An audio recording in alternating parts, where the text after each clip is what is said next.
بوفتها فلفلة بجني بيت إسني ورا فلفلة ورا الشيكة بجني بيت وتما تبجاه في كل نجاش أنا قبل من هنا فتيا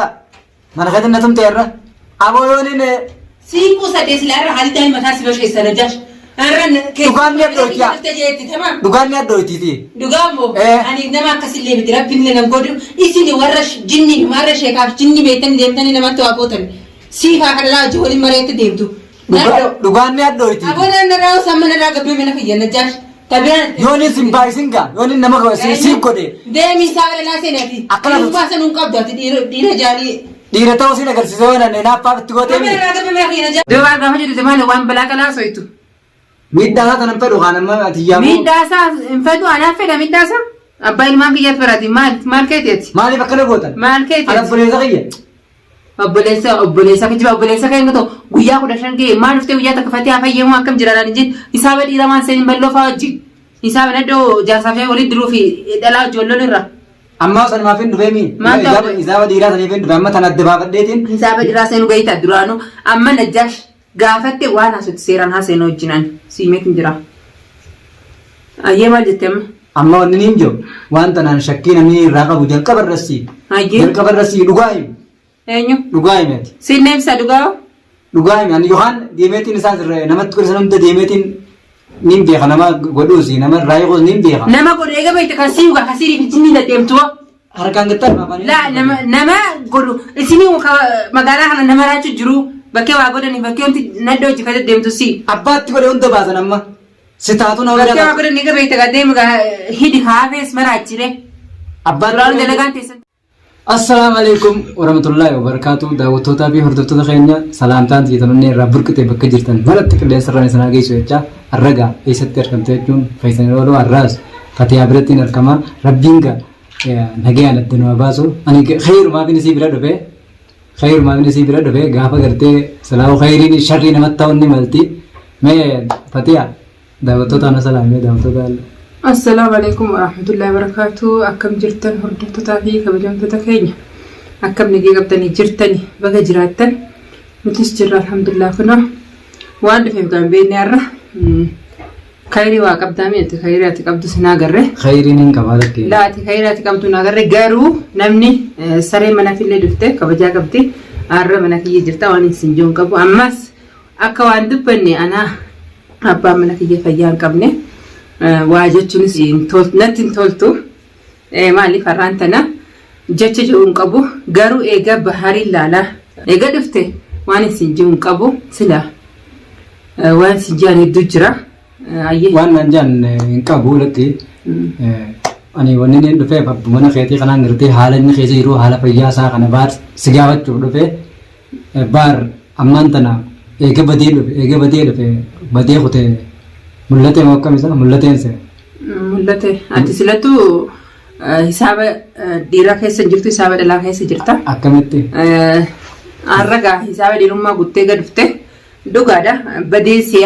siyaa miti magaalaa takka keessa hojii jiraanna ati hisaaba beeruma wal ficciisuuf jaarsaaf jaartii walitti kaasuu fi dhalaa wajji waltuu malee faayidaa biraan qabdu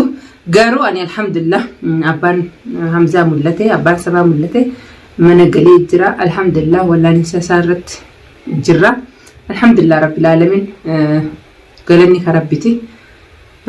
akkas isa gaa rabbi baga rabbi mul'isee isaas rabbiin gartee fayyaa isaa duratti tidde haadee bisuuf hin jaa ammoo abbaa Hamzaa kana hoggaa nakkan laalu ammoo shakkii eenyuutti godhe aantan rabbuma beeka sanaa bilaa balu jechuun danda'u rabbuma beeka ati amma fayyaa isaa egaa gaafachuu dhufte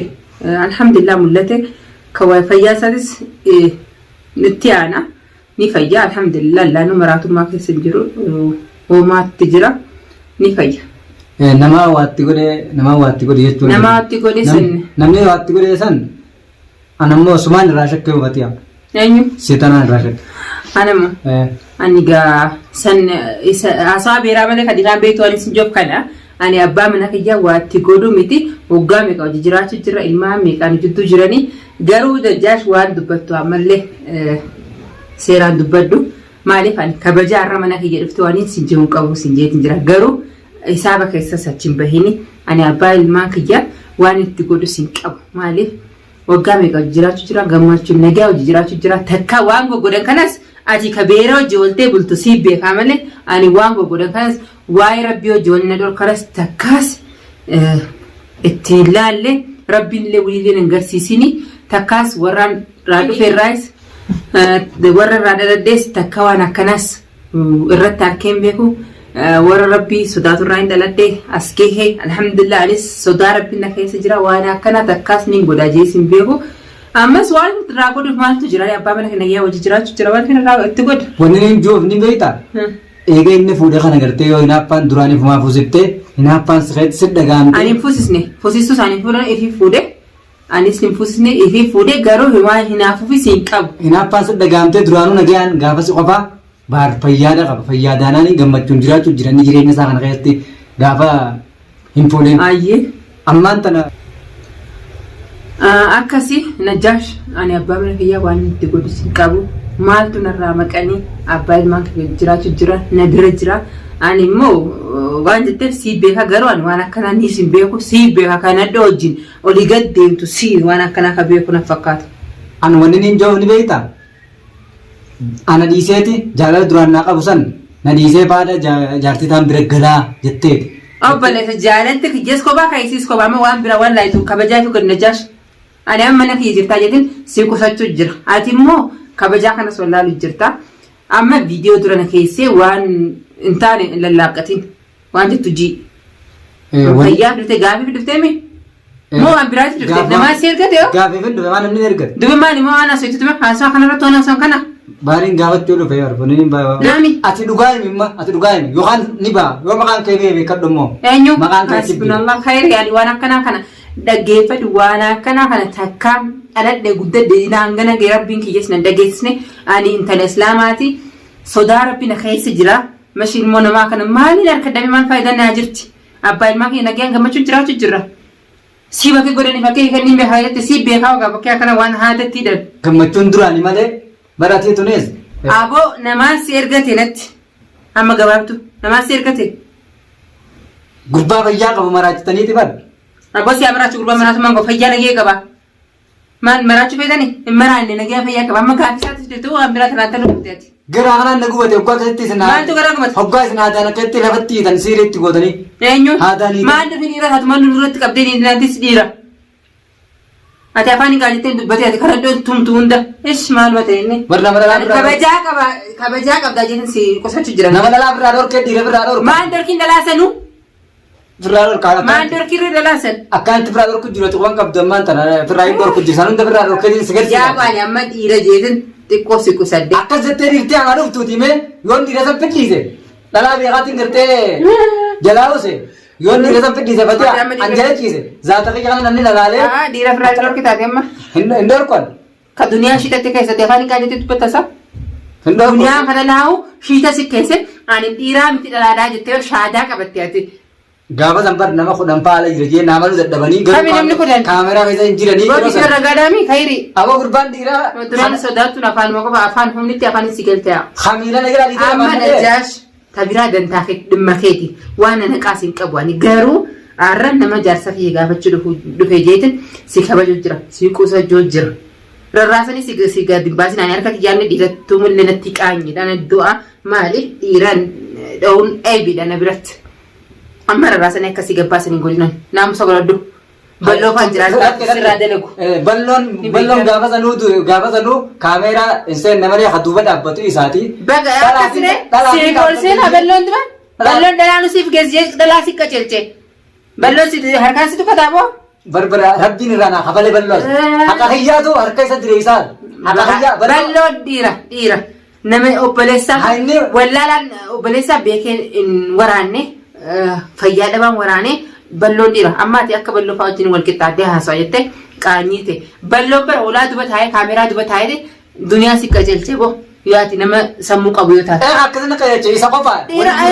duba maarraa harka isaa qisaasaree sirratti akkamitti harka isaa qisaasaa dhalaanu siif geessijeetti si dhiise. Oromoon akka itti siimu jechuun dur namarraa turti tammaa dafteen nama. Oromoon akka itti siimu jechuun duratti namarraa turti tammaa dafteen nama dhaqqabdii. Nakkob lala qishna nakkob lala jaajjiraan akka balloon fayyaa obboleessaa jiree diirame Haqa kiyyaatti. Indaalatiin kanaan obboleessa kanaan indaalatiin balloon ootuma nama gargaaru bahar fayyadamaan dire malee balloo obboleessaati ni sin jiru. Tanaan mal dhuftee ilaalannoon godhin ati amma kabajaaf sin qabdu narraa deemi waan goote narraa deemi kanas viidiyoo irratti dhaamsadhu. Ammaan tana wanneen baarammaan tana eessa jiran maal? Bakka jiru maal sin ga'e? Maal sin ga'eewu? Hiitanii maa mana keessan gurbaa kabajaa qabdu duraan si hojii taa'ee. Fatiha. Aboo maqaa keenya kaasin fitaa du'aan fitaa narraa deemi Najjaash. Fatiha gaayoo nama. Dhiira si fitee harkaan si tuqu dhiira si fitee si rarraa si gadi baasi. Fatiha siitu godheeti akkana taanaan siitu gaariitti godhe. Siitu hinaaffaan itti godhe. Yooniin gartee dhage yooniin an maqaa kee baasee sittuu halaal. Hordoftoota fi daawwattoota fi yoonoo Fatiyaan inni yoonnis biratti deebi'ee baarka baaraas biratti deebi'uu ni laatta kana suma birattuun deebi'uu amma booda.